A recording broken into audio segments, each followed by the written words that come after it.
जैसे ही मैंने मांगने वाले को झट से कुछ पैसे निकाल कर दिया ही था कि पांडे जी ने फौरन कहा, ये फ्रॉड लोग होते हैं, इन्हें जरा देखभाल कर देना चाहिए। ये लोग हमारी अच्छाई का फायदा उठाते हैं और हमें ठगते हैं। पांडे जी की बातों को सुनकर मैंने कहा, आपने बिल्कुल सही फरमाया। पहले मैं भी ऐसा ही करता था, लेकिन एक वाक़ये ने मेरी दुनिया ही पलट कर रख दिया।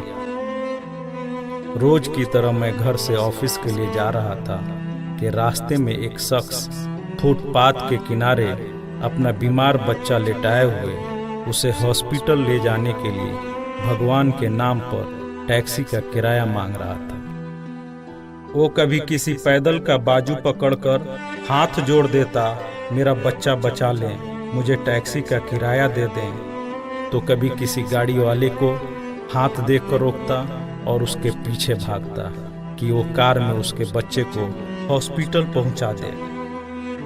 कोई रुकता तो कोई नहीं रुकता, जो भी रुकता वो भी उसे घूर कर देखता और आप वाली सोच कर उसे डांटता, काम करके खाने की नसीहत करता और आगे निकल जाता।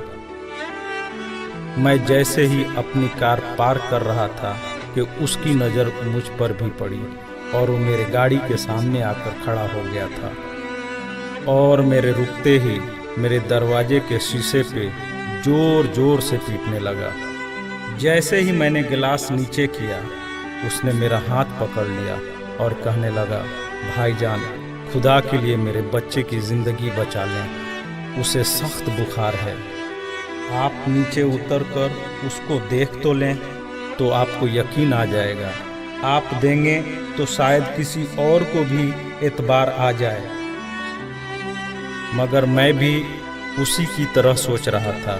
मैंने भी उसे काम करके खाने की तस्कीन की और पिछले जुम्मा की सुनी हुई हदीस उसको भी सुना दी कि कमा कर खाने वाला अल्लाह का दोस्त होता है, और गिलास बंद करके आगे बढ़ गया, ये बड़बड़ाते हुए कि हरामखोर ये हमें बेवकूफ़ समझते हैं। 2-3 घंटे के बाद मैं वापस आया तो अब भी उसी जगह खड़ा मांग रहा था। बच्चे को अब वो सड़क के किनारे ले आया था और उसके चेहरे से कपड़ा भी उठा रखा था और वो दहाड़ मार मार कर रो रहा था। अब वो अपने बच्चे के कफन और दफन के लिए मांग रहा था। मैं गाड़ी रोककर नीचे उतरा और मैयत की तरफ देखा। फूल की तरह मासूम बच्चा जिंदगी का बाजी हार गया था। मेरे रोंगटे खड़े हो गए। मैंने जेब में जो कुछ भी था जेब से निकालकर बेगर देखे उसके तरफ फेंका। उससे पहले कि उसका बाप मुझे देखे, मैं उस तेजी से वहां से निकला मानो दुनिया की सारी बलाएं मेरे पीछे लग गई हों। मैं ऑफिस पहुंचा तो मेरा बुरा हाल था, ऐसा कि जैसे मुझे बुखार जकड़ने लगा हो। मेरा काम में मन नहीं लग रहा था। मैंने उस दिन की सारी मीटिंग को कैंसिल कर दिया। मैं भी उसी बच्चे की तरह एड़िया रगड़ रगड़ कर मरना चाहता था। 2-3 दिन के बाद बुखार को तो आराम आ गया, लेकिन मैं जहनी मरीज बन गया था।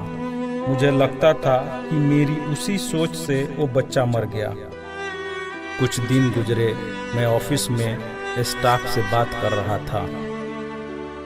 तब तक रिसेप्शन से आवाज़ आई, सर आपसे कोई मिलना चाहता है। मैंने पलट कर देखा, सामने उस मरे हुए बच्चे के बाप को देखकर मुझे चक्कर आ गया और मैं पत्थर का बुत बने उसे देख रहा था।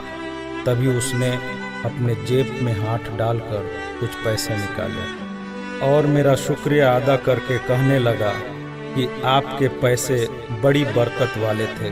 शायद आपके खुलूस की बरकत थी कि मेरे बहुत सारे काम हो गए। सारे खर्चे के बाद कुछ पैसे बच गए और उनमें से कुछ पैसे मैंने उधार लेकर डाले हैं। ये आप कबूल कर लीजिए, बाकी मैं आपको जल्द ही वापस कर दूंगा। मैंने पैसे वापस लेने से सख्ती से इनकार कर दिया और मिन्नत करके उसे पैसे रखने को राज़ी कर लिया। और जैसे ही वो जाने लगा, मैंने उसे रोका और अपनी कंपनी में काम करने के लिए पूछा। वैसे राजी हो गया जैसे उसे काम की ही तलाश थी और किसी ने उसके दिल की बात सुन ली हो। वो बहुत खुश हुआ और अगले ही दिन से मेरी कंपनी में बतौर वॉचमैन काम करने लगा। पांडे जी, मैं आपको उससे मिलवाऊंगा, लेकिन वो कार वाला किस्से का जिक्र उससे मत करना।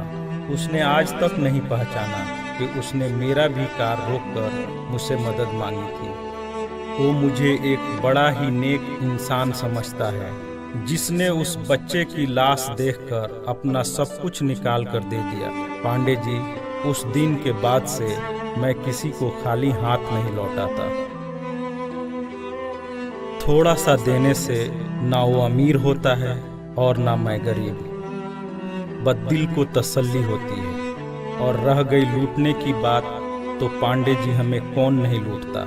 कपड़े वाला हमें लूटता है, दवाई वाला हमें लूटता है, सब्जी वाला हमें लूटता है, दूध वाला हमें लूटता है। इतना सा लूटने के बाद अगर कोई हमें खुदा के नाम पे लूट ले, तो शायद मरने के बाद खुदा हमारे गुनाहों को माफ कर दे कि ये बंदा मेरे खातिर मेरे नाम पे लूटता रहा, और शायद हमारी गुनाह बख्श दे। पांडे जी, माना कि हर मांगने वाला सच्चा नहीं होता, पर जरूरी ये भी नहीं कि सब झूठे ही हों। वैसे भी अपने काम काज में कई बार फेल होने के बाद भी हम कोशिश करना नहीं छोड़ते, तो कुछ ठग लोगों की वजह से ज़रूरतमंदों की मदद करना क्यों छोड़ देते हैं।